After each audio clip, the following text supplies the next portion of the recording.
আমি রাসেল আহমেদ আপনাদের স্বাগত জানাচ্ছি যমুনা টেলিভিশনের নিয়মিত আয়োজন ২৪ ঘন্টায় প্রেজেন্টেড বাই আকিস শামসান। সমসাময়িক রাজনীতির বিষয়গুলো নিয়ে আমরা আলোচনা করি। আজকেও আলোচনা করব এবং এই আলোচনার জন্য তিনজন অতিথি আমরা স্টুডিওতে আমন্ত্রণ জানিয়েছি।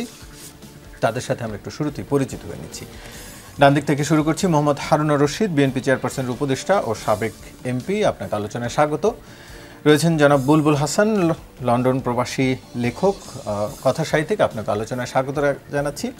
এবং রয়েছেন জনাব মীর আরশাদুল হক, যুগ্ম সদস্য সচিব, জাতীয় নাগরিক পার্টি। আপনাকেও আলোচনায় স্বাগত। আরশাদ, একটু আপনাকে দিয়ে আলোচনা শুরু করি, যেটি গতকালকের প্রেক্ষিতে আজকে বিএনপি স্থায়ী কমিটির সদস্য doctor Z M Zahid Hossain তিনি একটি কথা বলছেন, সেটি হচ্ছে ধমক দিয়ে নির্বাচনের অভিযাত্রা দাবিয়ে রাখা যাবে না। এটিকে আসলে আপনারা কিভাবে দেখেন? আপনারা কি ধমক দিয়েছেন কিনা? গতকাল নাসিরউদ্দিন পাটোয়ারি যেই সুরে কথা বলেছেন, নির্বাচন ফেব্রুয়ারিতে হতে দেওয়া হবে না, এক ধরনের ধমকের সুর বলা যেতেও পারে, যেভাবে দেখে। আরেকটি বিষয় জানতে চাচ্ছি যে আসলে কি আপনারা চাইলেই নির্বাচন ঠেকিয়ে দিতে পারবেন কিনা?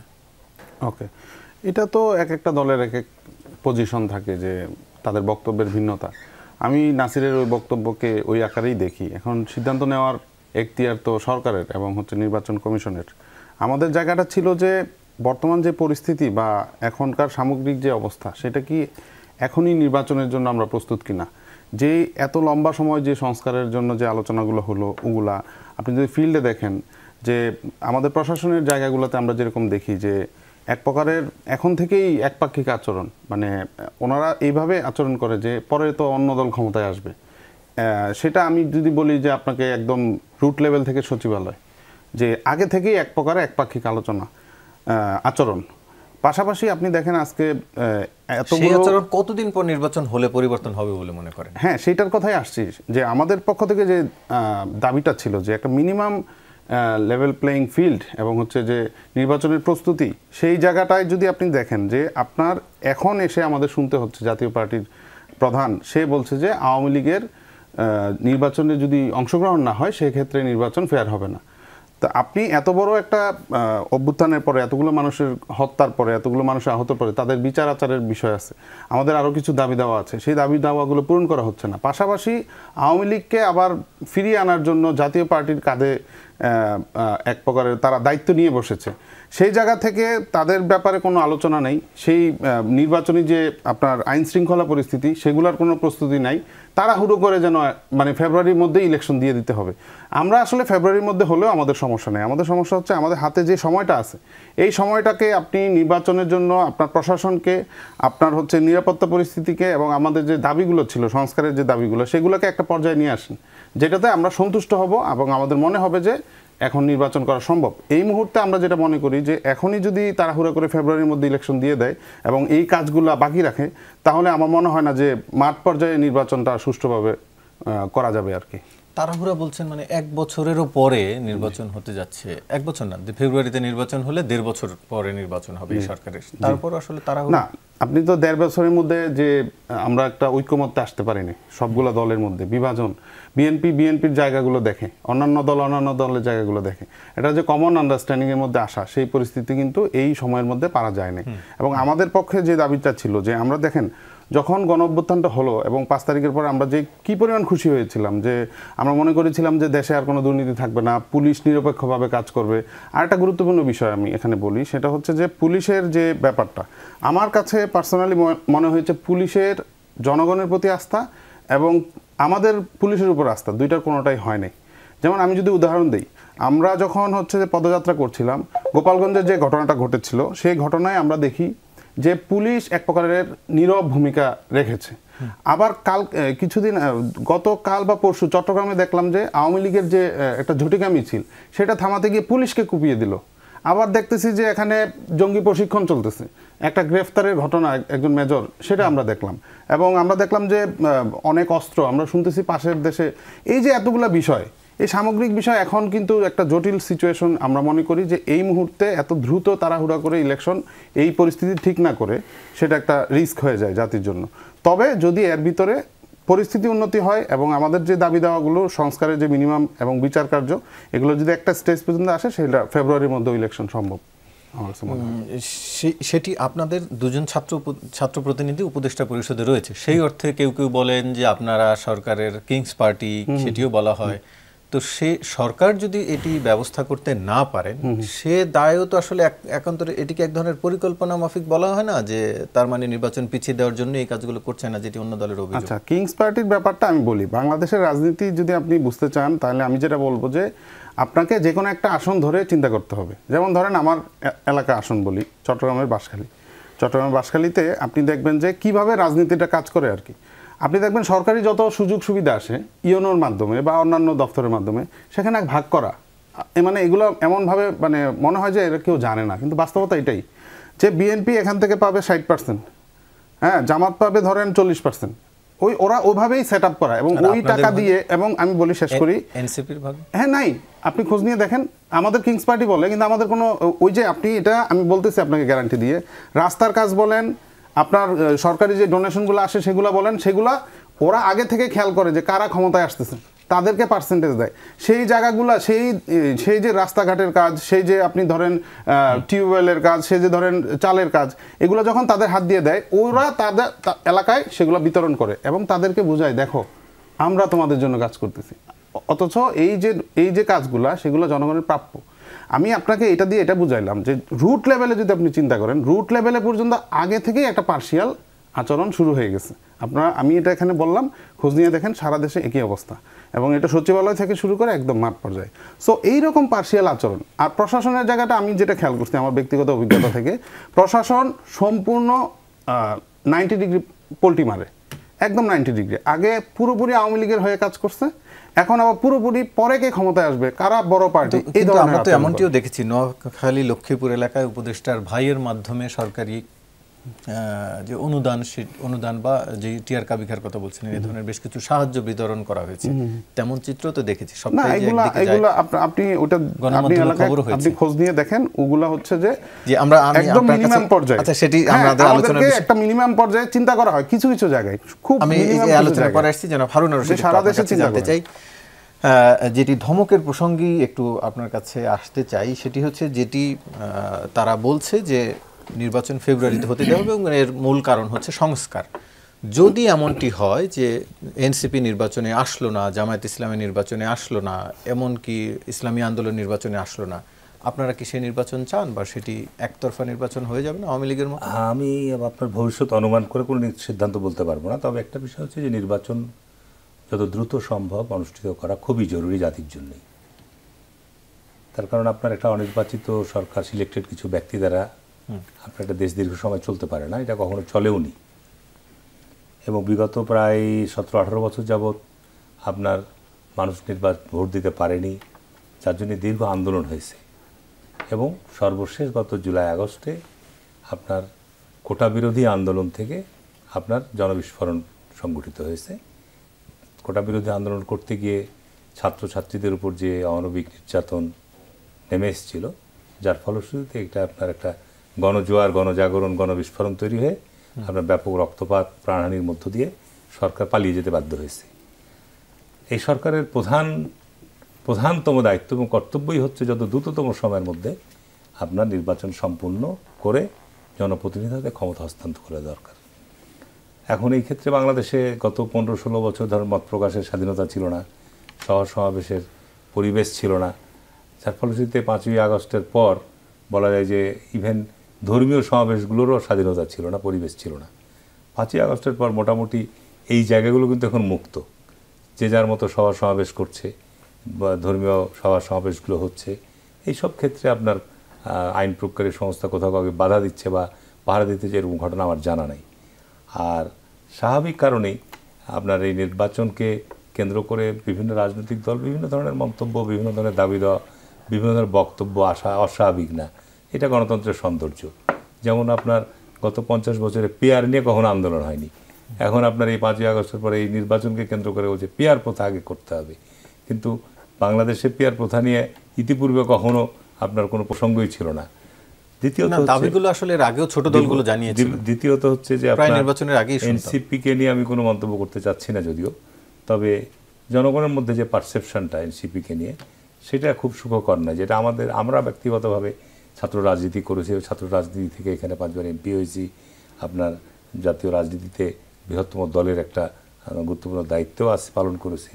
কিন্তু আমার ব্যক্তিগত যে প্রত্যাশাটা ছিল যে নিঃসন্দেহে দীর্ঘ যে আমরা 15-16 বছর সরকার উৎখাতের আন্দোলন করেছি, আমাদের প্রচুর প্রাণহানি ঘটেছে, ঘুমের শিকার হয়েছি, সর্বোচ্চ পরিমাণ ত্যাগ স্বীকার করেছে বিএনপি, সর্বোচ্চ পরিমাণ। আমরা নির্বাচন বর্জন করেছি এবং এখানে বিচারবহির্ভূত হত্যাকাণ্ড বলেন, গুম বলেন, বা সারা দেশে বিএনপির নামে হয়রানিমূলক মামলা বলেন, আমাদের সমান সাফার কেউ করেনি, বা আমরা সরকারের সাথে কোনো আতাত বা আপোষে যাইনি, বা আমরা গুপ্ত কোনো সংগঠনের মতো দায়িত্ব পালন করিনি। আমরা নীরব থাকতে হয়েছে। সংগঠনের কর্মকাণ্ড যেখানে পরিচালনা করতে পারিনি, সেখানে জীবনের ঝুঁকি নিয়ে আমাদেরকে বসবাস করতে হয়েছে। কিন্তু এখানে আজকে এনসিপিকে ধরেন যে সরকার জানি না কীভাবে এটাকে তারা করেছে। এখন একটা জেলায় গেলে দেখা যাচ্ছে গোটা সার্কিট, আমি 5 বারের এমপি, রাজনৈতিক প্রোগ্রামে গেলে জীবনও কোনোদিন সার্কিট হাউস ব্যবহার করিনি, জীবনও করিনি, এমপি থাকা অবস্থাও করিনি। এবং এখন এমপি আমরা এখনও কিন্তু সার্কিট হাউস প্রিভিলেজ আমাদের, আমরা কোনো ডিস্ট্রিক্টে গেলে সার্কিট হাউস চাইলে কিন্তু ডিসিটা দিবে, আমরা কোথাও জানি। কিন্তু এখন দেখা যাচ্ছে যে এনসিপি নেতারা আপনার কোনো ডিস্ট্রিক্ট সফরে গেলে গোটা সার্কিট হাউস দখল করে নিচ্ছে। এগুলো পাবলিকের কাছে পারসেপশন ভালো যাচ্ছে না। তো এখন এখানে বিষয়টা যে ছাত্র প্রতিনিধিরা রাজনীতিতে উজ্জ্বল গৌরব উজ্জ্বল ভূমিকা আমাদের দেশে আছে। অতীতে আপনার 52 ভাষা আন্দোলন বলেন, 71 মুক্তিযুদ্ধ বলেন, 69 গণঅভ্যুত্থান বলেন, তারপরে দেশের গণতন্ত্র প্রতিষ্ঠান আন্দোলন বলেন, ইভেন গত 24শে জুলাই বা জুলাই আগস্টের 24 সালের সেখানে বলে ছাত্রদের যে শক্তিশালী সাহসী যে বীরত্বপূর্ণ ভূমিকা, এটা অস্বীকার করার মতো কোনো সুযোগ নাই, জায়গাও নাই। ছাত্ররা এই জায়গাতে আমার ব্যক্তিগত যেটা ছিল যে এই সময় ছাত্রদের মধ্যে যে সেন্টিমেন্ট, দেশটাকে ভালো করতে হবে আমাদের, কোনো সন্দেহ নাই, ক্ষমতায় যেই আসুক না কেন। 50 বছর যাবত আমরা আমাদের রাজনীতি ঠিক করতে পারিনি, আমরা জাতীয় ইস্যুতে আমরা একসাথে বসতে পারিনি। আমাদের এখন যদি মনে করি যে আজকে আমরা এই নির্বাচনের মধ্য দিয়ে সব ঠিক করে ফেলবো, ইম্পসিবল। আমাদের রাজনৈতিক দলগুলোর মধ্যে কি মতভেদ, মতপার্থক্য, চরিত্রের কোনো পরিবর্তন হয়েছে? আপনি বাংলাদেশের ইতিহাস বিশ্লেষণ করে দেখেন না কেন, 90-এ আমরা গণঅভ্যুত্থান করে আপনার এরশাদের শাসনের পরিবর্তন ঘটালাম। মাত্র কয়েক বছর পরই আপনার 90-এর নির্বাচনে 91 নির্বাচনের মধ্য দিয়ে বিএনপি ক্ষমতায় আসলো। তার কয়েক বছর পরে, 3-4 বছর লাগেনি, তার কয়েক বছর পরে সব আপনার জাতীয় পার্টি, আওয়ামী লীগ, জামাত একসাথে সংসদে পদত্যাগ করলো। এবং তারা একসাথেই এই জামাত ইসলাম, এই আওয়ামী লীগ কিন্তু আপনার এরশাদ বিরুদ্ধে আমরা সর্বশেষ 90 একসাথে আন্দোলন করেছি, ঐক্যবদ্ধ আন্দোলন করেছি। কিন্তু 3 বছর পরে দেখা গেল আবার তারা এক প্ল্যাটফর্মে এসেই আপনার আবার বিএনপির বিরুদ্ধে আন্দোলনে নেমে আবার আপনাদের সাথেও জামাত যুক্ত হয়ে আন্দোলন। জামাত তো আমাদের সাথে ছিল আগাগোড়াই। জামাত আপনার প্রথম থেকেই বলা যায় যে জামাত আমাদের সাথে জোটবদ্ধভাবে যুগপথভাবে আন্দোলন করেছে। কিন্তু এই যে আজকে যে কথাগুলো আসলো যে জাতীয় পার্টি ধরেন যে হঠাৎ করে আজকে জিএম কাদের বক্তব্য দেখেছি, অবশ্যই এখানে বাংলাদেশে আমি শেষ করে দিচ্ছি যে গত 50 বছরে বাংলাদেশে ধরেন যে প্রতিদ্বন্দ্বিতা হয়েছে দুটো জোটের সাথে, বিএনপি জোট মিত্ররা এবং আওয়ামী লীগের মিত্ররা। এখন বাস্তবিক অর্থেই আওয়ামী লীগের মিত্ররা অনুপস্থিত। এখন আওয়ামী লীগের মিত্ররাকে যদি আপনি ইনক্লুসিভ নির্বাচন করতে চান, অন্তর্ভুক্তি নির্বাচন করতে চান, এখানে যে গণরস তৈরি হবে এটা কি আমি সেই প্রসঙ্গে আপনার কাছে জানতে চাইবো। তার আগে আমি একটু বুলবুল হাসান একটু আপনার কাছে জানতে চাইছি, আবারও দেশের জনগণের ভোটাধিকার হরণের পায়তারা চলছে বলে মন্তব্য করেছেন বাংলাদেশের জামাত ইসলামী নায়েবে আমির সৈয়দ আব্দুল্লাহ মোহাম্মদ তাহের। সরকারের রাজনৈতিক দলগুলোকে উদ্দেশ্য করে তিনি বলেন, জনগণের বিপরীতে দাঁড়াবেন না, আরেকটি 1-11 ক্ষেত্র তৈরি করবেন না। 1-11 নিয়ে বেশ আলোচনা চলছে, সব দলের পক্ষ থেকে এক ধরনের ইঙ্গিত দিচ্ছে এবং কিছু হলেই তারা অনৈক্যের পরে 1-11 আসতে পারে। সেরকমের প্রেক্ষিত দেখছেন কিনা, এবং 1-11 আসলে পুরো দেশের জন্যই অমঙ্গলকর সেরকম ভয়ের কিছু বলেই, নাকি রাজনৈতিক দলগুলোর জন্য ভয়ের কিছু বলে তারা ভয় দেখাচ্ছেন? কোনটি আসলে আপনি কিভাবে দেখেন? ধন্যবাদ। আমি একটু উত্তরটা ভিন্নভাবে দিতে চাই। আমার একটা অভিজ্ঞতা হচ্ছে যে 1-11 পরে যে সরকারটি গঠিত হয়, সেই সরকারের বা সরকারি দলের যিনি সাধারণ সম্পাদক ছিলেন ওই সময়টাতে, জনাব আব্দুল জলিল প্রয়াত, তার একটি সাক্ষাৎকার আমি লন্ডনে বসে নিয়েছিলাম আমার টেলিভিশন চ্যানেলের জন্য। এবং অ্যাপারেন্টলি যে নির্বাচনটিকে বলা হচ্ছে খুবই অবাধ, সুষ্ঠু, নিরপেক্ষ, তিনি আমার সাক্ষাৎকারটিতে বলছেন যে সেখানে সামরিক গোয়েন্দা সংস্থার একটা প্রভাব ছিল এবং এটা একটা সাজানো নির্বাচন, আওয়ামী লীগ আতাত করে ক্ষমতায় এসছে। এখন ওই সাক্ষাৎকারটি পুরোটা আমরা দেখাতে পারিনি নানা কারণে। আপনি জানেন যে এখন রাজনৈতিক সরকার যখন ক্ষমতায় থাকে গণমাধ্যম কতটুকু স্বাধীন সেটা আপনি ভালো বুঝতে পারবেন ওনাদের চেয়ে।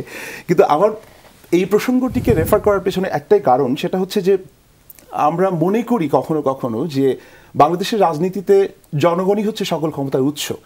এটা হচ্ছে একটা রেটরিক। আমার কাছে বরাবরই মনে হয় যে এই যে স্ট্র্যাটেজিক অবস্থান, সমঝোতা, কে কীভাবে ক্ষমতায় যাবে, এই যে পথটাকে তৈরি করবার জন্য যে কৌশল, সেটা একটা বড় ভূমিকা রয়েছে, যেটা অত্যন্ত দুর্ভাগ্যজনক। কেননা গণতন্ত্রে জনগণই ক্ষমতার উৎস, সকল ক্ষমতার উৎস, এটা আমরা বলি কিন্তু এটা আমরা চর্চা করি না। এখন জামায়াত ইসলামের প্রসঙ্গে আপনি বললেন, জামায়াত ইসলামের রাজনীতিতে তো অনেকটা পলিটিক্স অফ কনভিনিয়েন্স। বিএনপির যিনি প্রতিনিধি আছেন তিনি বলছেন যে তাদের সঙ্গে একসময় তাদের একটা অ্যালাইনমেন্ট ছিল বা তাদের মধ্যে এক ধরনের জোট ছিল, জামাত আওয়ামী লীগের সঙ্গে গিয়েছে, এখন জামাতের সঙ্গে এনসিপির সম্পর্কটা বেশ ভালোই মনে হচ্ছে দৃশ্যত। তো এখন আপনি এই যে যাবতীয় আয়োজন রাজনৈতিক দলগুলোর আসলে তো ক্ষমতায় যাওয়ার জন্যে, আমরা যে সংস্কারের কথা বলছি, আমরা যে পার্টিসিপেটরি একটা ডেমোক্রেসির কথা বলছি, ইনক্লুসিভনেসের কথা বলছি, সেটা তো আসলে অনুপস্থিত মানে মাঠের রাজনীতিতে। আপনি যেটি এনসিপির প্রতিনিধি বলেছেন খুব মানে চমৎকার করে তিনি বলেছেন যে 5ই আগস্টে যা কিছু হয়েছে সেই ঘটনার পরবর্তী সময়ে একটা বিরাট অংশ বাংলাদেশের তারা আশায় বুক বেঁধেছিল যে দুর্নীতি থাকবে না, যে সমস্যার ভেতর দিয়ে আমরা গিয়েছি, ভোটাধিকার থেকে শুরু করে গণতন্ত্রের যে ফান্ডামেন্টাল জিনিসগুলো রয়েছে, হ্যাঁ, সেটার চর্চা হবে, বাংলাদেশের রাষ্ট্রে সেটার অনুবাদ হবে। কিন্তু কেন হলো না? মানে বিএনপির যিনি প্রতিনিধিত্ব করছেন তিনি ইতিহাসের কথা বলেছেন, এটা তো খুবই গুরুত্বপূর্ণ। আপনি দেখেন যে 71-এ কিন্তু এই কাজটি হয়েছে। 71 পরবর্তী সময়ে মানুষ মনে করেছিল যে 71-এ স্বাধীনতা পেয়েছি, রাতারাতি বোধহয় সব কিছু বদলে যাবে। রাতারাতি সব কিছু বদলে যায় না, এটা এনসিপিকেও বুঝতে হবে। 50 বছরেও তো exactly, that's what I am saying. মানে আপনি দেখেন যে একটা এত বড় একটা গণঅভ্যুত্থান হলো 2024-এ, তার মানে কি আরো 50 বছর অপেক্ষা করতে হবে? না, যে জিনিসটা বুঝতে হবে সেটা হচ্ছে যে বিপ্লব করে, অভ্যুত্থান করে একজন রাষ্ট্রপ্রধানকে একটা ব্যবস্থাকে সরিয়ে ফেলা যায়, কিন্তু একটা নতুন ব্যবস্থা নির্মাণ করতে হলে বা বিনির্মাণ করতে হলে যে ধীশক্তি থাকা দরকার, যে ম্যাচুরিটি থাকা দরকার, সেটি রাজনৈতিক দলগুলো অর্জন করেনি। এটি স্বীকার করতে হবে। এটি শুনতে হয়তো আমার দুপাশে দুজন যারা আছেন বা যারা দেখছেন অনেকে রাজনীতির সঙ্গে যুক্ত, তাদের ভালো লাগবে না, বাট দিস ইজ ফ্যাক্ট। আপনি জনগণের কাছে পৌঁছাতে পারছেন না। এনসিপি যে রাজনৈতিক দলটি, এই তরুণদের তো একটা বিরাট ভূমিকা 5ই আগস্টের এই যে ধারাবাহিকতা বা এই যে জার্নিটি। কিন্তু আপনি দেখেন যে গত 1 বছরে তাদের রাজনীতির ফাউন্ডেশনটা কি? আওয়ামী লীগ, হাসিনা, বিদ্বেষ, ফ্যাসিবাদ ইত্যাদি ইত্যাদি শব্দালঙ্কার দিয়ে তারা রাজনীতিতে প্রতিষ্ঠিত হতে চাইছে, এবং যে সংস্কারের প্রস্তাবনাগুলো তারা দিচ্ছেন, আপনি তো আগে জনগণের কাছে যেতে হবে, তারপরে আপনি সংস্কার নিয়ে আসবেন। ওনারা প্রস্তাবগুলো করে তারপরে জনগণের কাছে যাচ্ছেন। তার মানে কি, আপনি কি টপ ডাউন অ্যাপ্রোচে যাবেন নাকি বটম আপ অ্যাপ্রোচে যাবেন? রাজনীতিটা কি আসলে? আপনাকে তো তৃণমূল থেকে উঠে আসতে হবে, যেটা আমি ওনাদের খুবই অ্যাপ্রিসিয়েট করি যে ওনারা জনগণের কাছে যাওয়ার চেষ্টা করছেন। কিন্তু নির্বাচন ব্যবস্থা এটা খুবই গুরুত্বপূর্ণ। মানে এটা হয়তো মনে হবে যে বিএনপির কথার সঙ্গে আমি একো করছি কিনা, না, এটা গণতন্ত্রের একটা ভিত্তি যে আপনাকে নির্বাচনের ভেতর দিয়ে, রাজনৈতিক সরকারের ভেতর দিয়ে পরিবর্তনগুলো করতে হবে। সিভিল সোসাইটি তো দেশ চালায় না রাসেল ভাই, দেশ তো রাজনীতিবিদরা চালায়। এখন আপনি উপদেষ্টা পরিষদে যাদের চেহারা দেখতে পাচ্ছেন বা যারা পরিচালনা করছেন, with due respect to everyone, তাদের মাধ্যমে কি আপনি দেশ পরিচালনার স্বপ্ন দেখছেন? এবং আপনি মনে করেন যে আমাদের 53 বছরের যে সমস্যাগুলো রয়েছে সেটা বদলে ফেলতে পারবেন তারা? আপনি গত 1 বছরে যে নমুনা দেখেছেন তাতে কি আপনি আশাবাদী হতে পারছেন? এবং আপনি rightly you have pointed out যে অফকোর্স সংস্কার দরকার, অফকোর্স বিচার দরকার। আওয়ামী লীগের যে দুঃশাসন, গণতন্ত্রকে তারা যেভাবে হত্যা করেছে, দুর্নীতি থেকে শুরু করে মানবাধিকারের যে লঙ্ঘন করেছে, এই কথাগুলো তো বলতে হবে। এর বিপরীতে দাঁড়িয়ে আপনি যখন একটি পজিটিভিটির দিকে যেতে চাইবেন, আপনাকে কি করতে হবে? জনগণকে সম্পৃক্ত করতে হবে, বিদ্বেষ ফেলে আপনাকে একটা ঐক্যমতে আসতে হবে। ঐক্যমতটা কোথায়? তো এখন ঐক্যমত প্রতিষ্ঠার জন্য আপনার যদি 1.5 বছর সময় যথেষ্ট না হয়, আপনি কতদিন অপেক্ষা করতে হবে সেটা তো বলতে হবে। এবং ডক্টর ইউনূসের ক্ষেত্রে আমার কাছে যেটা আমি খুব সংক্ষেপে এই জায়গাটি আপনার একটু দৃষ্টি আকর্ষণ করতে চাই, যে উনি এসে কিন্তু এটি স্পেসিফাই করেননি যে তিনি আসলে কতদিন থাকবেন বা কি কি কাজ করবেন, কোথায় ডেস্টিনেশন। হ্যাঁ, উনি তো রাতারাতি সব সমস্যার সমাধান করে দিতে পারবেন না। কাজেই জনগণের মধ্যে একটা ফেক একটা বিষয় তৈরি হয়েছে, যে আশাবাদ তৈরি হয়েছে যে ডক্টর ইউনূস বোধহয় সব সমস্যার সমাধান করে দিতে পারবেন। এটা তো হয় না। 53 বছরের জঞ্জালকে 1 বছর বা 1.5 বছরে সমাধান করা সম্ভব? যদি না হয়ে থাকে আপনি কতদিন অপেক্ষা করবেন? এটা এনসিপিকেই বলতে হবে, এবং তারা যে ধরনের রাজনীতি করছেন সেই রাজনীতির ভেতর দিয়ে একটা রূপরেখা কিন্তু তাদের দাঁড় করাতে হবে। জি, আলোচনায় আমরা আবারও ফিরবো। তার আগে একটু মীর আরশাদুল হক, আপনার কাছে একটা প্রশ্ন রেখে আমরা একটু বিরতিতে যেতে চাই। আমরা দেখতে পাচ্ছি গেল কিছুদিন ধরেই আপনাদের দলের যারা নেতা রয়েছেন তারা ডিজিএফআইয়ের বিরুদ্ধে বেশ সরব। গতকালের বক্তব্য সেটি আরও স্পষ্ট হয়েছে, আরও বেশ তীর্যকভাবেও কথা বলেছেন। এর কারণটা আসলে কি? আপনাদের বেশ কয়েকজন নেতাকর্মী সাম্প্রতিক সময়ে চাঁদাবাজির অভিযোগে ধরা পড়েছে এবং আপনারা সন্দেহ করছেন এটি গোয়েন্দা সংস্থা করেছে। সেটি কারণেই কি আপনারা ডিজিএফআইয়ের প্রতি বেশি এতটা ক্ষুব্ধ, নাকি অন্য কোনো কারণ রয়েছে? সেটি একটু জানতে চাইব, তবে তার আগে একটু বিরতি নিয়ে আসি। দর্শক, ফিরছি, সঙ্গেই থাকুন। আবারও স্বাগত, দেখছেন 24 ঘন্টা আলোচনায় ফিরছি। মীর আরশাদুল হক, একটু আপনার কাছে জানতে চাই যে কেন হুট করেও বলা যায় না, আসলে গেল বেশ কিছুদিন ধরেই আপনাদের সামরিক গোয়েন্দা সংস্থার প্রতি আপনারা বেশ সরব। ওকে, এখানে যেটা হয়েছে যে একটা আমাদের মধ্যে একটা ধারণা জন্ম নিয়েছে গত 15 বছর বা এর আগে থেকে, যে সবাইকে নিয়ে বলা যাবে, ডিজিএফআইকে নিয়ে বলা যাবে না। তো এই জায়গাটা আসলে ওনারাও তো আমাদের পাবলিকের টাকায় চলতেছে, কেন বলা যাবে না, তাদের বিরুদ্ধে বলা যাবে। সেটা হচ্ছে যে এই আলোচনাটা আসছে মূলত, আমি যেটা মনে করি আর কি, যখন হচ্ছে আমাদের দলের কিছু নেতাকর্মী কক্সবাজারে ঘুরতে গেল। দেখেন, ওই জায়গাটায় যে ওই দিন ঘুরতে যাওয়াটা, এটা অনুচিত উচিত এই প্রশ্ন, এটা কোনো অপরাধ না। কিন্তু ওনারা যেইভাবে হচ্ছে যে জিনিসটাকে মিডিয়াতে আনলো, এবং এখানে আমরা মিডিয়ার ক্ষেত্রে যেটা দেখলাম, চ্যানেল 1 প্রথমে হচ্ছে নিউজটা করলো যে পিটার হাসের সাথে তার বৈঠক, এমনভাবে মানে উপস্থাপনা করা হইলো আমাদের গোয়েন্দা সংস্থা এবং মিডিয়ার এই যে যারা হচ্ছে একটা চক্র আমি বলবো, মানে এইগুলা হচ্ছে যে এইগুলোর বিরুদ্ধে যদি কথা বলা না যায়, সেটা আমি মনে করি যে ঠিক না। আমার মনে হয় এই প্রসঙ্গেই তারা ব্যাপারটা আনছেন আর কি। সেটি নাকি গেল কয়েকদিন ধরে, যেহেতু আপনাদের কয়েকজন নেতাকর্মী, গুলশানে একজন, চট্টগ্রামে একজন চাঁদাবাজির অভিযোগে ধরা পড়লেন, সেটি না, চাঁদাবাজির ওই অভিযোগ প্রমাণের জন্য তো ডিজিএফআই বা এনএসআই বা গোয়েন্দা সংস্থার হেল্প করেন, সেটা না, সন্দেহের কিছু নাই, সেটা পরিষ্কার। ওখানে আমরা সেই ঘটনাটা, চট্টগ্রামে যে ঘটনার কথা বলতেছেন, সেটা আমরা ওইটা তদন্ত করে দেখেছি যে ওদেরই একটা অংশ বা ওদের সাথে সংশ্লিষ্ট বা বিপরীত একটা অংশ এটা ফাঁস করেছে। ফাঁস করার পরে আমরা যখন এটা জানতে পারলাম, সাথে সাথে আমরা তাকে বহিষ্কার করে দিলাম। এমন না যে 1 মাসের জন্য বহিষ্কার করে পরে আবার নিয়ে নিচ্ছি, মোটামুটি বলা যায় পার্মানেন্ট একটা বহিষ্কারের দিকে আমরা চলে গেলাম। এখানে আমার হারুন ভাইয়ের সাথে একটা বিষয় আমি বলি, হারুন ভাইয়ের কাছে সম্মান জানিয়ে বলতেছি আর কি। সার্কিট হাউস নিয়ে যখন উনি বললেন যে মানুষ এটা ভালোভাবে নেয় না, একই সাথে কিন্তু সাদা পাথরের সব পাথর নিয়ে যাওয়া এবং হচ্ছে যে পুরান ঢাকায় চাঁদাবাজির জন্য পাথর দিয়ে মানুষ মেরে ফেলা, এগুলোও কিন্তু জনগণ ভালোভাবে নেয় না। আর ভাই যেটা বললেন যে এনসিপির সাথে জামাতের একটা ঘনিষ্ঠতা বা সম্পর্ক, এটা আমাদের সাথে আসলে বিএনপির কোনো ওই ক্ষেত্রে মানে দ্বৈরত্ব বা মতভেদ বা হচ্ছে যে এক প্রকারের যেভাবে প্রেজেন্ট করা হয়, হ্যাঁ, ওটা নাই বিএনপির সাথে আমাদের। আমরা যখন ছাত্র জীবনে জামাতের সাথে ঘনিষ্ঠতা বেশি, এটি তো না, এটা ওনার মনে হতে পারে। আমরা আসলে কারোর সাথেই বৈরিতা চাই না এই মুহূর্তে এসে। আমার যেটা মনে হয় আর কি, নির্বাচনকে সামনে রেখে আমার মনে হয় আমরা যদি আলটিমেটলি একটা সবাই একমত হয়ে, হ্যাঁ, আমরা যদি একটা সুন্দর পরিবেশ তৈরি করতে পারি এবং হচ্ছে যে আসলেই সবাই ভালোটা চাই, দেশের ভালোটা, আমার মনে হয় এখনো সম্ভব। সেই ক্ষেত্রে বিএনপির সাথে শত্রুতা, জামাতের সাথে বন্ধুত্ব, বা জামাতের সাথে শত্রুতা, বিএনপির সাথে বন্ধুত্ব, এইভাবে না এগিয়ে সবাই মিলে, এমনকি আমরা এটাও জানি যে যখন হচ্ছে যে 5 তারিখের পরে বিএনপিকে কিন্তু জাতীয় সরকার গঠনের ব্যাপারে অফার করা হয়েছিল, বিএনপি কিন্তু সেটা মানেনি। তার মানে কি, আপনার পরিস্থিতি এমন যে আমার ভাগটা আমি চাই, সবাই যদি শুধু তার ভাগটাই চায়, আলটিমেটলি আমরা ওই কমন প্ল্যাটফর্মে বা ওই কমন গ্রাউন্ডে পৌঁছাইতে পারি না। আশা করি যে সামনের যে পথগুলো আছে সেখানে সবাই বুঝবে। এখানে যদি ইন্টার পার্টি একটা ক্ল্যাশ বা ইন্টার পার্টি একটা মানে মনোমালিন্য তৈরি হয়, সেই যে ফাঁকা জায়গাটা, সেখানে কিন্তু এই যে জাতীয় পার্টির যে বললো না, আপনার আওয়ামী লীগ না আসলে নির্বাচন ফেয়ার হবে না, এইভাবে কিন্তু তারা একটা এন্ট্রি পেয়ে যায়। আমি মনে করি এটা সবার জন্যই খারাপ, সব দলের জন্যই আমাদের। একটু আপনার কাছে, আপনি জামাতের প্রসঙ্গে বলছিলেন, একটু আপনার কাছে জানতে চাই, নির্বাচনী জোটের একটা কথা চলছে, সেই ক্ষেত্রে শোনা যাচ্ছে যে আপনারা জামাত এবং ইসলামী আন্দোলন সহ ইসলামী সমমনা দলগুলোর সাথে মিলে এক ধরনের নির্বাচনী জোট করতে যাচ্ছেন, সে বিষয়ে কি? আচ্ছা, এটা তো আমাদের পার্টির মানে দলীয় সিদ্ধান্তের বিষয় আছে, বৈঠকের ব্যাপার আছে, বা বিএনপির সাথেও আমাদের আলোচনার ব্যাপার হইতে পারে। এটা এখনো ঠিক হয়নি, এটা একটা পারসেপশন তৈরি করা হয় আর কি, একদিকে আমাদেরকে ঠেলে দেওয়ার জন্য। আচ্ছা, মানে এখনো ওই তৈরি হয়নি, এক ধরনের পারসেপশন তৈরি করা আমি কি হচ্ছে। একটা লাইন একটু যোগ করতে পারি এখানে? জি, মানে আমি দেখেন, আপনার আপনি কাছে- পারসেপশনের কথা বলছিলাম যে জামাতের সঙ্গে এনসিপির সখ্য।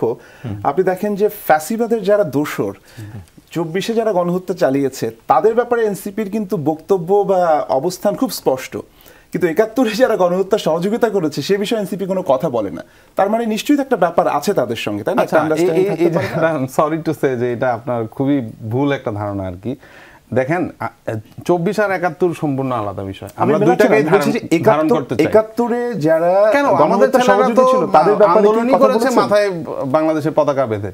না, আপনি কিন্তু 71 কে অস্বীকার করার কোনো 71-এ সুযোগই নেই। জামাতের ভূমিকা নিয়ে আপনাদের কোনো স্টেটমেন্ট এসছে? মানে তাদের ভূমিকাকে আপনারা কন্ডেম করেন কিনা এরকম কোনো হ্যাঁ, আমি বক্তব্য কি পার্সোনালি এসছে? কন্ডেম করি। আপনি আমার সাথে না, আমি দলীয় কথা বলছি। দলীয় যেটা দলীয় অবশ্যই অবস্থানের দলীয়ভাবেও করি। কথা আমরা তো ওটা আপনারা? কন্ডেম না করার কোনো সুযোগ নেই। দলীয়ভাবে করেছেন কিনা সেটা হ্যাঁ, জানতে চাইছি। অবশ্যই আমরা করি সেটা। এটা আমার চোখে পড়েনি, আমি জানি না অন্যদের চোখে পড়েছে এটা কিনা। নিয়ে কন্ডেম না করার আসলে কোনো সুযোগই নেই। 71 কে বাদ দিয়ে আমি 24 চিন্তা বুলবুল করার হাসান একটু সুযোগ আপনার নেই। কাছে আমি আসতে চাচ্ছিলাম, সেটি হচ্ছে যে আজকে ইসলামী আন্দোলনের পক্ষ থেকে নির্বাচন কমিশনে গিয়ে প্রধান নির্বাচন কমিশনারের সাথে সাক্ষাৎ করেছেন এবং তারা বলছেন, একটু সংক্ষেপ করি আমি, ভোট সুষ্ঠু না হলে মাজায় রশি লাগাতে পারে সিইসিকে ইসলামী আন্দোলন এমন কথা ইঙ্গিত দিয়ে গেছেন। একটু আপনার কাছে জানতে চাই যে ভোট সুষ্ঠু না হলে আমরা দেখেছি বিগত কয়েক নির্বাচন কমিশনারদের যে অবস্থা সেটি আজকে তারা স্মরণ করিয়ে দিয়ে গেছেন এবং কোমরে রশি বেঁধে তাদেরকেও এই ব্যবস্থার সম্মুখীন হতে পারে সেই এক ধরনের মনে করিয়ে দিয়েছেন। আপনার কাছে যে প্রশ্নটা হচ্ছে যে ভোট সুষ্ঠু করা না করার দায় কি কেবল নির্বাচন কমিশনের? না না, একটা নির্বাচন ব্যবস্থা সুষ্ঠুভাবে সম্পন্ন করার জন্য যে প্রশাসনিক কাঠামো দরকার, যে ধরনের সাপোর্ট সিস্টেম দরকার, তার কোনো কিছুই নট ইন প্লেস। তো সেই জায়গাটিতে আমি এনসিপির যে বক্তব্য সেটির সঙ্গে আমি একমত যে আসলে আমরা একটা সুষ্ঠু নির্বাচনের জন্য এখনো প্রস্তুত কিনা এই প্রশ্নটা করতে হবে। কেননা পুলিশ প্রশাসন বা পুলিশের যে অবস্থা আমরা দেখেছি জুলাই অগাস্টে, সেটি থেকে এক বছরে যে খুব বেশি বেটার কোনো একটা অবস্থানে এসছে এটি বলা যাবে না। কিন্তু যে বক্তব্যকে আপনি কোট করলেন, এই বক্তব্যকে আমি খুব তীব্রভাবে কন্ডেম করি এই কারণে যে আপনি একটা সাংবিধানিক পজিশনে যিনি বসে থাকবেন তাকে কিন্তু আপনার মিনিমাম রেসপেক্টটা দেখাতে হবে। হ্যাঁ, আমি মানি যে নির্বাচন নিয়ে নির্বাচন কমিশনাররা বা নির্বাচন কমিশন গত 16 বছরে যা কিছু করেছে, যেভাবে ভোটিং সিস্টেমটাকে নষ্ট করেছে, মানুষের ক্ষোভ আছে। কিন্তু একটা বিষয় কিন্তু আমাদের ভুলে গেলে চলবে না যে ক্ষোভ দিয়ে, বিদ্বেষ দিয়ে, হুমকি ধামকি দিয়ে, মাস্তানতন্ত্র কায়েম করে, মব সৃষ্টি করে আপনি রাষ্ট্রকে গঠন করতে পারবেন না, রাষ্ট্রের ইতিবাচক কোনো পরিবর্তন করতে পারবেন না। আপনাকে সিস্টেম বদলাতে হবে। আমি বারবার এই কথাটা কেন বলছি যে আপনি আসলে শেখ হাসিনার বিরুদ্ধে আন্দোলন করেননি, আপনি একটা সিস্টেমের বিরুদ্ধে আন্দোলন করেছেন, যে সিস্টেমটা শেখ হাসিনাকে সামনে রেখে লুটপাট থেকে শুরু করে নৈরাজ্য সৃষ্টি করেছে বাংলাদেশে। এখন হাসিনা চলে গেছেন, কিন্তু আপনি সিস্টেম বদলাচ্ছেন না, বারবার শুধু শেখ হাসিনার কথা বলছেন এবং কিছু মানুষের কথা বলছেন। তো তাহলে তো আপনার কি পরিবর্তন হবে, কি নির্বাচন হবে এবং কিভাবে আপনি রাষ্ট্রকে নির্মাণ করবেন? আমাদের যে এত সমস্যা, আমাদের অর্থনীতি ভেঙে গেছে, হাজার হাজার কোটি টাকা পাচার হয়েছে, আমাদের ভিন্ন মতকে আমরা কখনোই ভিন্ন মত প্রকাশ করতে পারিনি, মানে গত 15-16 বছরে দু একটি ব্যতিক্রম ছাড়া। এখন আপনি বলছেন যে মানুষ মত প্রকাশ করতে পারছে। আমি আজকে একটা টক শোতে বলেছি যে 15ই আগস্ট 32 নম্বরের সামনে গিয়ে দাঁড়িয়ে আপনি বলেন তো যে 32 নম্বর এভাবে ভাঙাটা ঠিক হয়নি। আপনি পারবেন? এই স্বাধীনতা আপনার আছে? নেই। কারণ রাষ্ট্র একটা ভীষণ রকমের রিয়াকশনিস্ট জায়গায় চলে গেছে এবং ওই জায়গাটিতে আমার আপত্তি। আপনি একটা ইনক্লুসিভ সোসাইটিতে আপনি যেখানে রাষ্ট্রটাকে আবার নতুন করে নির্মাণ করতে যাচ্ছেন, সেখানে এত বিদ্বেষ, এত প্রতিহিংসা দিয়ে কোনোভাবেই সেটি সম্ভব নয়। এই বিষয়টা অন্তর্বর্তী সরকারের একটা বিরাট অংশ বুঝতে ব্যর্থ হচ্ছে। আমার মনে হয় যে যারা ফিল্ডে রাজনীতি করছেন তারাও বুঝতে ব্যর্থ হচ্ছেন। এখন আমি এনসিপিকে খুব বেশি দোষ দেই না, তার কারণ হচ্ছে যে এনসিপির যারা মাঠে রাজনীতি করেছেন, মাঠে এই আন্দোলনটি করেছেন, তারা কিন্তু এক ধরনের ট্রমার ভেতর দিয়ে গেছেন, একটা ট্রমা ড্রিভেন অবস্থার ভেতর দিয়ে এনসিপি কিন্তু আজকে এখানে দাঁড়িয়ে রয়েছে। এটা কিন্তু আমরা চিন্তা করি না। আমরা শেখ হাসিনার কথা বলি, শেখ হাসিনা কিন্তু 75-এর 15ই আগস্ট বা 21শে আগস্টে একটা ট্রমার ভেতর দিয়ে গেছেন। আপনি ট্রমা হিল না করলে রাষ্ট্রকে নির্মাণ করতে পারবেন না। আপনার একটা স্থিতি দরকার, আপনার একটা মানসিক স্থিতি দরকার। তো কাজেই ওই যে কাউন্সেলিং বা ওইটির জন্য যে একটা রাজনৈতিক রিকনসিলিয়েশন দরকার, সেটি কিন্তু এখনো হয়নি, যেটি আমরা এমনকি বিএনপির ভেতরে দেখিনি। দেখেন, বিএনপি এত সব আলোচনায়, শেখ হাসিনার, আওয়ামী লীগের সমালোচনা, এনসিপির সমালোচনার ভেতরে বিএনপির 2001 থেকে 2006 সালের শাসনকালটা কেমন ছিল আমরা কি কিছুটা ভুলতে বসেছি? আমরা কি ভুলে যাচ্ছি তাদের দুর্নীতির অভিযোগের কথা? আমরা টিআইবি রিপোর্টের কথা কি ভুলে যাচ্ছি? গুম খুন বা বিচার বহির্ভূত যে হত্যাকাণ্ড বিএনপির সময় হয়েছে 2001 থেকে 2006, এগুলো কি ইতিহাসের পাতা থেকে মুছে যাচ্ছে? তারা কি এমন করেছে যে আগামীতে তারা ক্ষমতায় আসতে চাচ্ছে, মানুষ ভাববে যে না ঠিক আছে 2001 2006 যা কিছু হয়েছে এবার ভালো কিছু হবে? মানে ওই কনফিডেন্সটা কোথায় পাবে? আপনি একটু বলেন যদি। মোহাম্মদ হারুন রশিদ, একটু আপনার কাছে জানতে চাই, আগের প্রেক্ষাপটের পরে গেল এক বছরের যে প্রেক্ষাপট, পাশাপাশি আমি একটু আসাদুল হকের সাথে যুক্ত করতে চাই সাদা পাথরের যেই এলাকার ঘটনা, এবং এরপরে আজকে খবর হয়েছে যে জাফলংয়ের পাথরও লুট হচ্ছে এবং অভিযোগের তীর আসলে বিএনপির দিকে, বা পাশাপাশি তিনিও বললেন। একটু আপনার মন্তব্য জানতে চাই, কেন মানুষ আপনাদের উপর অনেকগুলো আলোচনা এসছে। আমার ছোট ভাই এনসিপির প্রতিনিধি আপনার বলেছে যে উপজেলাগুলোতে ভাগ বন্টন বিএনপি 60%, এই 40%, এটা একেবারেই সঠিক না। সারা দেশে এরকম। আমি তো 5 বারের এমপি, আমার ওখানে পার্শ্ববর্তী আরেকজন 5 বারের এমপি আছে, আমাদের জেলা 3টা এমপি বিএনপির। এই 1 বছরের মধ্যে উপজেলা থেকে 1 টাকা আমি টেলিফোন করেছি যে অমুক জায়গাতে দিতে হবে, এটা দিতে হবে, দাঁড়িয়ে হবে। এখনও ইউনিয়ন পরিষদগুলো বহাল আছে এবং উপজেলা পরিষদের যে নিয়ম কানুন, উপজেলা পরিষদ ভেঙে গেছে। আগে আপনার বরাদ্দ যেত, এমপিদের জন্য আলাদা কোটা যেত, উপজেলা চেয়ারম্যানের জন্য আলাদা কোটা যেত, আর জেনারেল বরাদ্দ যেত। এখন অনলি জেনারেল বরাদ্দটা যাই। জেনারেল বরাদ্দটা সম্পূর্ণটাই ইউনিয়ন পরিষদের চেয়ারম্যানদের আপনার আনুপাতিক এবং এলাকার ভলিউম অনুযায়ী বিভাজন হয়। সেই ক্ষেত্রে আপনার প্রশাসনের ইউনো ডেপুটি কমিশনাররা যারা আছে তারা জনগুরুত্বপূর্ণ 2-1টা কাজ যদি মনে করে করতে পারে। আমার জেলাতে আমি জানা নাই যে এই ধরনের কোনো বিএনপি বা জামাত ইসলাম বা আমরা কারা এইসব ভাগ বন্টনের মধ্যে গিয়েছে, জানা নাই আমার। এই অভিযোগগুলো সঠিক না। এগুলো এই ধরনের আপনাদের মতো চ্যানেল থেকে যখন আলোচনা যায় তখন মানুষের মধ্যে একটা বিভ্রান্তি ছড়ায়। দ্বিতীয়ত হচ্ছে পাথর বিষয়টা বা বালুমহল, এই জায়গাটা অঞ্চল ভিত্তিক, এটা সারা দেশের জায়গা না। এখানে সরকারের দুর্বলতা আছে, আইনের দুর্বলতা আছে। তার কারণ পাথর এবং বালু আজকে এই দেশ সৃষ্টি শুরু থেকেই উত্তোলন হয়, এগুলো দেশের ডেভেলপমেন্টের কাজে ব্যবহার হয়। কিন্তু এখানে আইনের দুর্বলতা। আমি পরিষ্কার বলছি যে আগে মানুষ এগুলো ম্যানুয়ালি উত্তোলন করতো, বালুই হোক পাথরই হোক। এখন এসব জায়গায় ড্রেজার চলে এসছে, এক্সকাভেটর চলে এসছে, বিভিন্ন ধরনের আধুনিক যন্ত্রপাতি চলে এসছে, এগুলোর মধ্যে তোলা হচ্ছে। সেইটাকে সমন্বয় করে এখনও আইন প্রণয়ন করা হয়নি। আর সিলেটে যে ঘটনাটি ঘটেছে, যেটা সাদা পাথর উত্তোলন, এটা আমি বলবো যে এর সাথে তো আমি যেটা দেখি যে সবাই জড়িত, সবাই জড়িত।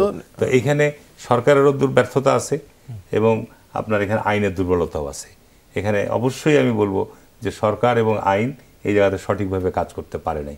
এখানে যদি এটা উত্তোলনের প্রয়োজনই হতো তাহলে আপনার যেভাবে নিলাম হয় সেভাবে নিলাম ডেকে নিলামকারীদের ইতিহাসে সরকার রাজস্ব পেত, প্লাস সেখান থেকে আপনার যে বিপুল পরিমাণ কর্মসংস্থানের জন্য মানুষের দাবি যে তারা এখানে পাথর উত্তোলন করে তাদের জীবিকা নির্বাহ করে, সেটারও সুযোগ থাকতো। সুতরাং এই জিনিসগুলো সঠিক। আপনার সামাজিক যোগাযোগ মাধ্যম তো এখন ইচ্ছামতো ছবি তুলে যা ইচ্ছা তাই সংবাদ পরিবেশন করছে। এইটার জন্য সঠিক যেটা আপনার প্রশাসনিক জায়গা থেকে একটা স্টেটমেন্ট আসা উচিত ছিল যে এটার জন্য আমাদের এই দুর্বলতা বা এই ত্রুটি জাফলংয়ের দিকে যাচ্ছে। একই বিষয় সরকার কেন এই জায়গাগুলো, আপনি যেখানে সরকার এই বালুমহলই বলেন পাথরমহলই বলেন, এখন যদি এই মন্ত্রণালয়গুলো মনে করে যে আমরা ন্যাচারাল সব বৈশিষ্ট্য বজায় রাখবো, তাহলে আপনি দেশের চাহিদা কোত্থেকে মেটাবেন?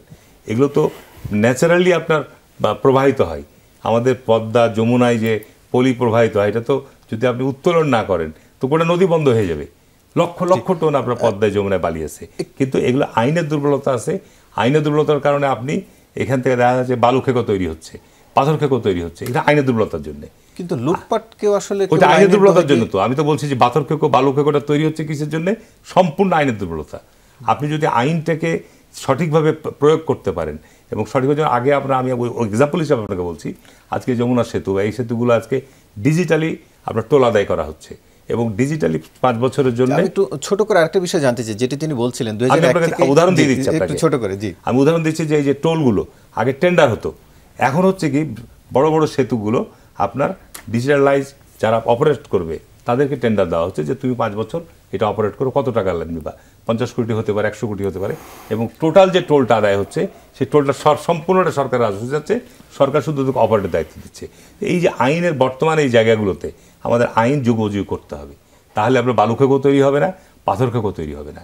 আমি মনে করি যে আগামীতে সরকার যারাই আসুক না কেন এই বিগত সময়ে 15 বছর এটা ভয়ানক আকার ধারণ করেছিল এবং এই সময়ে এই জায়গাগুলোকে হঠাৎ করে আপনার আমি একটা যে একটু ছোট করে একটা বিষয় জানতে চাচ্ছিলাম যে 2001 থেকে 6 সালে আপনাদের শাসন আমলের পর 2008-এর ভোটে যে কারণে মানুষ আপনাদেরকে ভোট না দিয়ে আওয়ামী লীগকে চুজ করলো, গেল 1 বছরে কি আপনারা সেই কারণটিকে মানুষকে সান্ত্বনা দিতে পেরেছেন? আচ্ছা এখানে শুনেন, বাংলাদেশের রাজনীতিতে পরিবর্তন আসতেই হবে। আর 2001 থেকে 2006-এর যে বিষয়গুলো নিয়ে আসছেন, এখানে আপনার অনেকগুলো ঘটনা আছে। 2004-এর 21 ঘটনা, এটা পরিকল্পিত এবং বাংলাদেশকে অস্থিতিশীল করা, রিজিউম চেঞ্জ করার ক্ষেত্রে এক্ষেত্রে জাতীয় এবং আন্তর্জাতিক কনস্পিরেসি ছিল এবং করাপশন ছিল না আমি কথা বলবো না, করাপশন তখনও ছিল, এখনও থাকবে, ভবিষ্যৎ থাকবে। আপনি করাপশনের জন্য আইন আছে, প্রতিষ্ঠান আছে, এর প্রয়োগ আমাদের দুর্বলতা আছে। আপনি আইনের শাসন, আমরা যেটা এই যে আজকে বৈষম্য বিরোধী আন্দোলন হয়েছে, আজকে যদি আইনের শাসনকে আপনি ইস্টাবলিশ করতে না পারেন, আপনি যতই আমরা বড় বড় কথা বলি না কেন, আপনি আইনের শাসনকে ইস্টাবলিশ করতে, আমি এমপি হই, আমি যত বড়ই ব্যক্তি হই না কেন, যদি আইনটা সঠিক সবার জন্য সমপ্রয়োগ হয় তাহলে আপনার অপরাধ কমবে, তাছাড়া আপনি অপরাধ কমাতে পারবেন। আলোচনা আবারও ফিরবো, তার আগে আবার একটি বিরতি নিয়ে আসি। দর্শক ফিরছি, সঙ্গেই থাকুন। আবারও স্বাগত, দেখছেন 24 ঘন্টা। একটু জনাব বুলবুল হাসান, একটু আপনার কাছে আসতে চাই, যেটি নিয়ে সাদা পাথরের প্রসঙ্গে একটু জানতে চাই। সিলেটের কোম্পানিগঞ্জ উপজেলার সাদা পাথর পর্যটন কেন্দ্র থেকে লুটের ঘটনায় অভিযানে নেমেছে দুদক এবং এখন পর্যন্ত তারা প্রশাসনের অভিযান চলছে এবং অন্যান্য জায়গায়। একটু আপনার কাছে জানতে চাই যে এর আগে এই ঘটনায় মামলাও হয়েছে এবং গেল সেপ্টেম্বর মাসে সেটি মামলা হয়েছে, গণমাধ্যমে খবর হয়েছে। দুদককে অতটা সরব দেখিনি, প্রশাসনের অতটা সরব দেখিনি। তার মানে কি যে সোশ্যাল মিডিয়ার দিকে তাকিয়ে আছে আসলে দুদক বা প্রশাসন, যে সোশ্যাল মিডিয়ায় ভাইরাল হলে ব্যবস্থা নেবে, না হলে না? আপনি কিভাবে? একটা বড় দুর্ভাগ্য কি জানেন, আমরা গত 53 বছরে একটা রাষ্ট্র বানানোর জন্য যে ফান্ডামেন্টাল প্রিন্সিপালগুলো দরকার হয় সেই বিষয়গুলোকেই দাঁড় করাতে পারিনি। স্টেট যে ফাংশন করবে, কিভাবে করবে? আপনি দেখেন যে একজন উপদেষ্টা তিনি নিজে তার অসহায়ত্বের কথা কিভাবে প্রকাশ করছেন, মানে তাহলে আপনি যাবেনটা কোথায়? মানে আপনি কাকে দায়িত্ব দিয়েছেন আপনার জীবনের এই সংকটগুলো, জাতীয় জীবনের যে সংকটগুলো, সমস্যাগুলো, সেগুলোর প্রোটেকশন থেকে শুরু করে সেটাকে একটা ইতিবাচক ধারায় ফিরিয়ে আনার জন্যে যারা দায়িত্ব পালন করছেন তারা যখন অসহায়, তখন আপনি দুদক বা অন্য যে প্রতিষ্ঠানগুলোর কথা বলছেন, আইন শৃঙ্খলা রক্ষাকারী বাহিনী থেকে শুরু করেন, দেখুন গত সরকারের উপর মানুষের রাগ, ক্ষোভ, অভিমান বলেন বা এই যে এত নেতিবাচকতা, এত বলবো যে অভিযোগ, এটির মূল কারণ হচ্ছে প্রতিষ্ঠানগুলোকে ধ্বংস করে ফেলেছে। প্রতিষ্ঠানগুলো ধ্বংস করে ফেলেছে বলেই আপনি তো একটা ছোট্ট ঘটনা বা একটা ইনসিডেন্ট নিয়ে কথা বলছেন, এরকম হাজারটা ইনসিডেন্ট রয়েছে যেখানে যে প্রতিষ্ঠানটির সঠিকভাবে কার্যকরী ভূমিকা পালন করার কথা সেটি পালন করছে না। তো কাজেই এটা একটা বড় ধরনের সংকট। আমি একটু ব্রডার কনটেক্সটে আপনাকে বলতে চাই যে আমরা তো গণতন্ত্রের কয়েকটা আমি বলবো যে সিগনেচার বিষয় রয়েছে।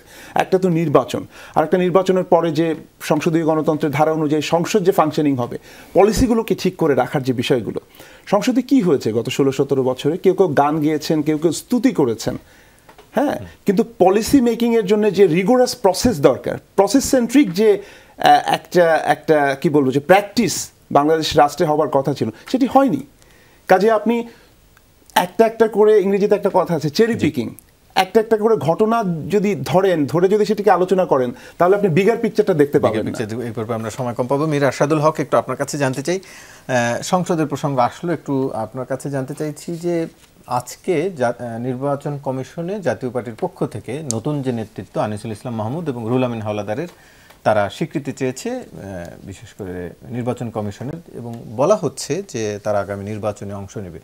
এনসিপির পক্ষ থেকে অভিযোগ করা হচ্ছে যে আওয়ামী লীগকে পুনঃপ্রতিষ্ঠার এক ধরনের চেষ্টা হচ্ছে, যেটি কিছুটা আপনিও শুরু করছিলেন, একটু আপনার কাছে। আমি তো মনে করি ওনার এই বক্তব্যের পরে ওনাকে গ্রেফতার করা উচিত, কারণ আপনি দেখেন এই যে কাদের কথা বলছেন। হ্যাঁ, আমি বলছি যে নতুন কমিটি যদি নির্বাচনে মানে আসে, তারা, আপনাদের কোনো আপত্তি আছে? দল হিসাবে তো তারা আসতেই পারেনি।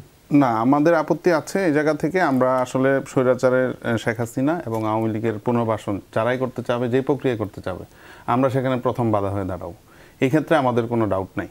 আর যেই দল বা যেই তথাকথিত বড় দলগুলো, তারা যদি এক্ষেত্রে নীরব ভূমিকা রাখে, তাহলে বুঝতে হবে আমরা যেমন এটার জন্য একটা আমরা মনে করি যে আমাদের নিজেদের নিরাপত্তা ঘাটতি থাকবে, পাশাপাশি অন্যান্য দল এবং অন্যান্য দলের নেতাকর্মীরা যারা এত বছর ধরে নির্যাতনের শিকার হয়েছেন, যেটা ভাই বললেন, তারাও একটা রিস্কের মধ্যে পড়ে যাবে। আলটিমেটলি বাংলাদেশে একটি গৃহযুদ্ধের মতো পরিস্থিতি তৈরি হবে। সেই জায়গা থেকে আমরা এইখানে 0% টলারেন্স, এই জায়গায় আমরা 100% শতভাগ একমত যে আমরা কোনোভাবেই স্বৈরাচারী শেখ হাসিনা এবং তার দলকে এই বাংলাদেশে আর পুনর্বাসিত হতে দিতে চাই না। তবে যেই সকল মানুষ সরাসরি কোনো আক্রমণ, নির্যাতন বা হামলা মামলার সাথে জড়িত ছিল না, তাদেরকে আমরা রিকনসিলিয়েশন প্রসেসের মাধ্যমে বাংলাদেশে আবার রাজনীতিতে তাদের যুক্ত আপনাদের দলের মধ্যে দিয়ে আসবে, সেটা অন্য কোনো দলের মধ্যে হতে পারে, তাদের দলের মধ্য দিয়ে না, তাদের দলের মাধ্যমে আমরা এটা ওই আওয়ামী লীগের যে ব্যানার, সেই ব্যানারে আবার তাদেরকে এখানে পুনঃপ্রতিষ্ঠা করতে দিতে চাই না, এই কারণে যে তাদের মধ্যে আমরা এই পর্যন্ত কোন রকম আত্ম উপলব্ধি এবং যে তাদের যে কৃতকর্ম, এতগুলো মানুষকে মেরে ফেললো, সেটার যে দুঃখবোধ, সেটার যে অনুশোচনা এবং বিচারের যে আওয়াজ তাদের পক্ষ থেকে বিন্দু পরিমাণ ছিল না। জাতীয় পার্টি দল করেনি, অপরাধ তো ব্যক্তি করেছে না, ব্যক্তির আপনি দেখেন ব্যক্তি করেছে, এটা একটা পর্যায়ে থাকে। যখন জুলাইয়ে হত্যাযজ্ঞ চলছিল তখন কিন্তু আর ব্যক্তি করেনি, সেটা এজ এ দল হিসেবে তারা মাঠে নেমেছিল, আলোচনা করে তাদের যে ফোরাম, সেই ফোরামে আলোচনা করে দল আকারে তারা অপরাধ করেছিল। হারুন ভাই, একটু আপনার কাছে জানতে চাই যে এই প্রসঙ্গে একটু জানতে চাই, জাতীয় পার্টির এই প্রেক্ষাপটে আসিফ মাহমুদ, উপদেষ্টা আসিফ মাহমুদ সজীবভাবে বলেছেন জাতীয় পার্টিকে প্রধান বিরোধী দল করার চেষ্টা চলছে। একটু আপনার কাছে জানতে চাই এই সব চেষ্টা সম্পর্কে আপনারা কতটা অবগত, আপনারা কি চান, কে বিরোধী দল হলে আপনারা বেশি স্বাচ্ছন্দ্য বোধ করেন? জাতীয় পার্টি সম্পর্কে আমরা তো এরশাদ বিরোধী আন্দোলন করেছি 9 বছর, আর জাতীয় পার্টি সম্পর্কে আমার সুস্পষ্ট বক্তব্য যে বিগত স্বৈর শাসক বা কর্তৃত্বাধীন শাসন প্রতিষ্ঠার ক্ষেত্রে যদি আওয়ামী লীগ অপরাধী হয়ে থাকে, তার সঙ্গে সঙ্গে জাতীয় পার্টি অপরাধী। কারণ ইতিহাসই পরিবর্তন হয়েছে। যদি জাতীয় পার্টি আওয়ামী লীগের সহযোগী হিসেবে নির্বাচনে অংশগ্রহণ না করত, তারা নির্বাচনে অংশগ্রহণ করে আওয়ামী লীগকে দীর্ঘ 15 বছর এই কর্তৃত্ববাদী শাসন প্রতিষ্ঠাই বলেন বা এই ধরনের একনায়কতন্ত্র শাসন প্রতিষ্ঠায় বলেন, এই ক্ষেত্রে জাতীয় পার্টি হচ্ছে সবচেয়ে বড় তাদের সহযোগী। সুতরাং এখানে অবশ্যই আপনার আলোচনা আসতে গেলে তো জাতীয় পার্টি আসবেই। সুতরাং এনসিপির প্রতিনিধি যেটা বলছে সেটা তো অপরাধের তারা সঠিকই বলছে। কিন্তু এখনো কি এই যে কে বিরোধী দল হবে, কে প্রধান হবে, সেই সব কি ঠিক করা যায়? পার্লামেন্ট নির্বাচন হওয়ার পর কারা পার্লামেন্টে কতটি সিট পাবে, কিভাবে, এটা যদি আমি আগে বলে দিই তাহলে তো নির্বাচন নিয়ে প্রশ্ন আসবে যে নির্বাচনে কোনো ম্যানিপুলেট হবে কিনা 2008-এর মতো, 2014-এর মতো বা 2018-এর মতো। সরকারের একজন উপদেষ্টাই যখন এটি বলছে যে এই ধরনের চেষ্টা চলছে, সেটি কি আসলে এতটা ফেলে দেওয়ার মতো? অনুমান করে বলতে পারে, অনুমান করে তারা যে জায়গায় আছে বলতে পারে, এটা অনুমান নির্ভর কথা। এটা নির্বাচন যদি ফেয়ার এবং আপনার সুন্দর হয়, যারা পার্লামেন্টের আসন সংখ্যা দ্বিতীয় হবে তারাই পার্লামেন্টের বিরোধী দল হবে। সুতরাং এটা বলা ঠিক, আমি মনে করি ঠিক না। আর সবচেয়ে বড় কথা হচ্ছে যে আগামী নির্বাচনটা বাংলাদেশে যে 12টা নির্বাচন, তার মধ্যে একটা ব্যতিক্রমধর্মী একটি নির্বাচন, এবং এই নির্বাচনের মধ্য দিয়ে যারা নির্বাচিত হয়ে দেশ পরিচালনার দায়িত্ব পালন, তাদেরকে একটা কঠিন সময় পার করতে হবে। তার কারণ একটা বিরাট অংশ আপনার নির্বাচনের বাইরে থাকছে। ভবিষ্যতে যেভাবেই হোক না কেন, দেশে স্থিতিশীলতায় বলেন, দেশে একটা গণতান্ত্রিক সুষ্ঠু ধারা প্রতিষ্ঠার ক্ষেত্রেই বলেন, এই জায়গাটা আসার জন্যে আপনাকে অবশ্যই একটা প্রক্রিয়া আপনাকে যেতে হবে। পাশাপাশি বিচারের যে বিষয়টি, গত 15 বছর তারা যে দেশে গণতন্ত্র হত্যা করেছে, দেশে এটা তো সাম্প্রতিক ঘটনা, দেশের যে গণহত্যা চালিয়েছে, এগুলো তো বিচার হতেই হবে। এগুলোর ক্ষেত্রে কোনো আপনার আপোষ বা এগুলোর ক্ষেত্রে কোনো কম্প্রোমাইজ করার কোনো প্রশ্নই আসে না। সুতরাং সেই জায়গাটার ক্ষেত্রে আমরা সবাই ঐক্যবদ্ধ থাকব। সেই জায়গাটার ক্ষেত্রে বিগত সময়ের মতো আমরা এরশাদ বিরোধী আন্দোলন করতে 86 সালে গিয়া দেখা গেল আমাদের জোট থেকে বাড়িয়ে গিয়ে নির্বাচনে অংশগ্রহণ করে ফেললো। আবার দেখা গেল 91 সালে আমরা একটা এগ্রিমেন্টে স্বাক্ষর করলাম, সমঝোতা হলো, আবার দেখা গেল যে আমরা কাউকে এরশাদকে আমরা নিবই না। তারপরে 3 বছর পর দেখা গেল আমি সেটাই বলছি যে আবার আমরা, সেই জন্য ভবিষ্যতের কথা আপনার অনুমান করে কোনো কিছু বলা সম্ভব না। বাংলাদেশের গত 50 বছর, আমি শেষ করে দিচ্ছি, গত 50 বছর আসলে আমাদের দেশের গণতান্ত্রিক যাত্রাটা কখনোই আপনার সুখকর ছিল না, সবসময় কণ্টকাত্মক। এখানে আমাদের গণতান্ত্রিক চর্চার প্রয়োজন আছে এবং আইনের শাসন প্রতিষ্ঠা করার জন্য আমাদের আরও সংগ্রামের প্রয়োজন আছে। আপনাদের 3 জনকে আলোচনা অংশ নেওয়ার জন্য ধন্যবাদ জানাচ্ছি। দর্শক, এই ছিল আজকের 24 ঘন্টার আয়োজন। সাথে থাকার জন্য ধন্যবাদ।